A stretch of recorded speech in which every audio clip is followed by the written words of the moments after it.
Hey everyone, here is a tutorial for how to cite a free web source in Noodle Tools. So I'm going to flip to show my screen so I can walk you through how to cite something from the free web, like something through Google or a website or a YouTube video in Noodle Tools. So here you go. Citing something from the free web is the only time when there's really no shortcut in Noodle Tools. So this is an instance where in Noodle Tools you will actually be filling out all the boxes. So I'll show you how to do this. So let's say you have found something through the free web, through Google, through a search engine, a regular website, and it's really good and you want to use it for your research. So you need to cite it in Noodle Tools. So I went ahead and found an example. I found an article from a website to use as an example to show you how to do this. Your source may not be an article. It might be a video or a picture. So just be aware that it doesn't necessarily have to be a website article that you're citing. It could be a lot of different things from the free web, but I found a website article to use just as an example.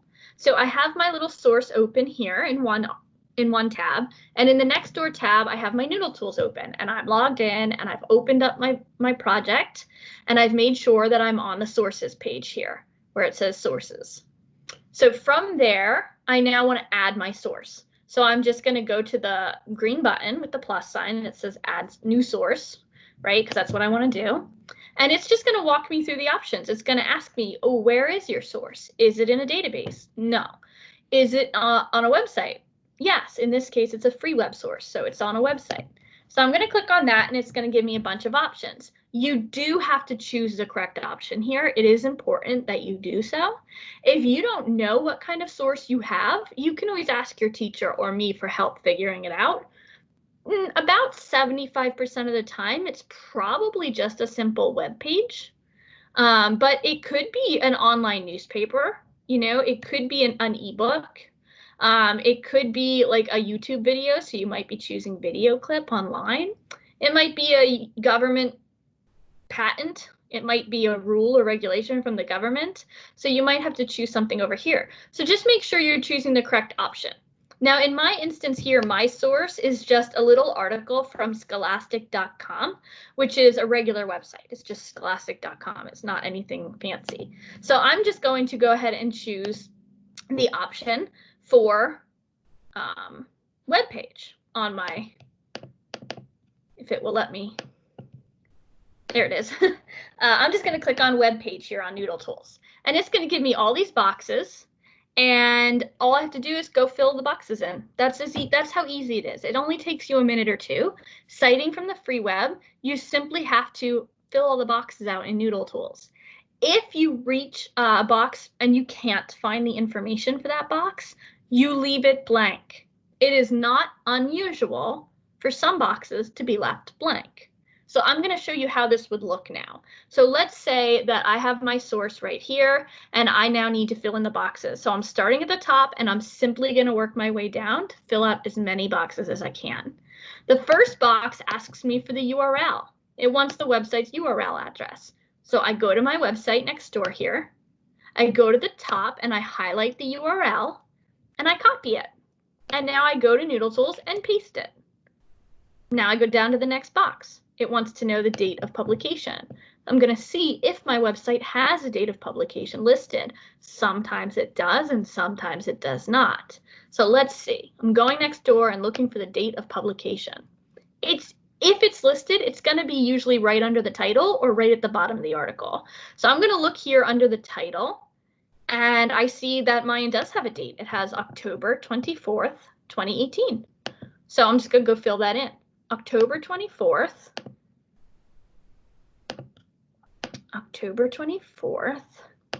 2018. Okay, next box. It wants to know what is the most recent date of access. That's today. It's always going to be whatever today is. So you can just click the today button. It will fill out the date for you. So now you go down to the next set of boxes, and what does it want next? It wants to know the contributors. And if you click on role, it says author, editor, or translator. Is there an author, editor, or translator listed? So I'm going to go to my page and see if it lists one. And when I look here under the title, I can see that, again, it does list an author. Mine is Jody Rodriguez. So if your article has an author, it's usually listed near the top, near the title, or it's listed at the bottom. The two places you're usually looking are the top or the bottom of your article. So I'm going to copy Jody Rodriguez's name, and I'm going to go to Noodle Tools and paste her name into the boxes here. So I'm going to put her first name in the first name box and her last name in the last name box.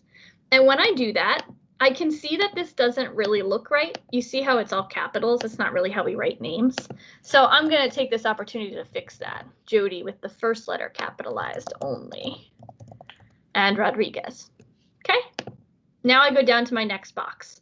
Next box is asking me for the web page or document title. So what is the title? That is almost always at the very top of your page, and it's usually in really bold lettering. So it's usually easy to find. See, it's right here. So I'm just going to copy that title. I'm going to go to Noodle Tools, and I'm going to paste it in the box. And you see this little green pop-up here? It's actually trying to help me do it right. It's going to alert you if you do something grammatically incorrect. So it's telling you here, if the word beyond is being used as a preposition, it should not be capitalized.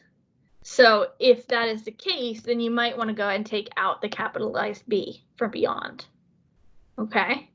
Next box it asks for is English translation of the title. And this article is already in English, so there is nothing for me to write there. So I will just leave that box blank and I go to the next box. And next it wants the name of the website. This one trips people up a little bit, but it's actually very easy to find the name of the website.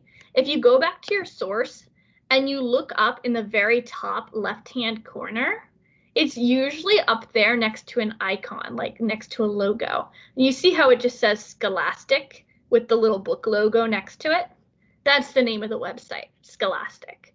You can also tell by looking up in your URL, it's usually the first part of your URL. See, www.scholastic.com. Scholastic is the name of the website here. So I'm just going to go type Scholastic. And then the publisher of the site. And if you don't know where to look, what that means, you can click this little eye question, this little eye icon, and it's going to give you some information. It's going to say, if you're looking for the publisher, you might look for the copyright statement, because the publisher's name is usually next to the copyright statement. But if the publisher's name is the same as the website's name, leave the field blank. So I'm going to go down to my website and I'm going to look at the copyright information, which is always all the way at the bottom. I'm going all the way down to the bottom. I'm going to go down to the really, really, really bottom to where the teeny little print is, where it has the copyright. You see this little C with the 2020, copyright 2020 here at the bottom? That's the copyright information. So right next to that should be the publisher's name. And the publisher's name is Scholastic. So when I go back here, I would type Scholastic here, except Scholastic is the name of the website, so there's no reason to write it twice. So you don't have to put it in twice. So I'm going to leave it blank. And then the last couple questions it asks for are the contributors to the site as a whole.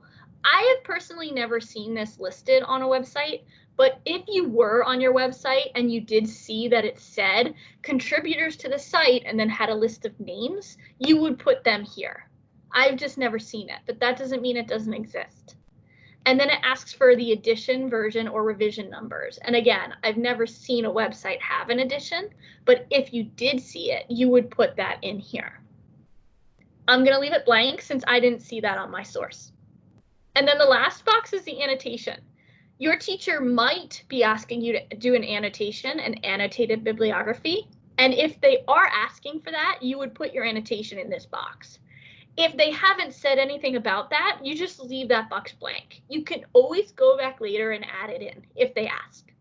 So I filled out every box that I could. I've left some blank when I couldn't find the answer. So now I simply click the Save button, and Noodle Tools will take all the information I found, and it's going to squish it and merge it into a citation for me. So you can see it's right here highlighted in yellow. Here is the citation that I just created for my website.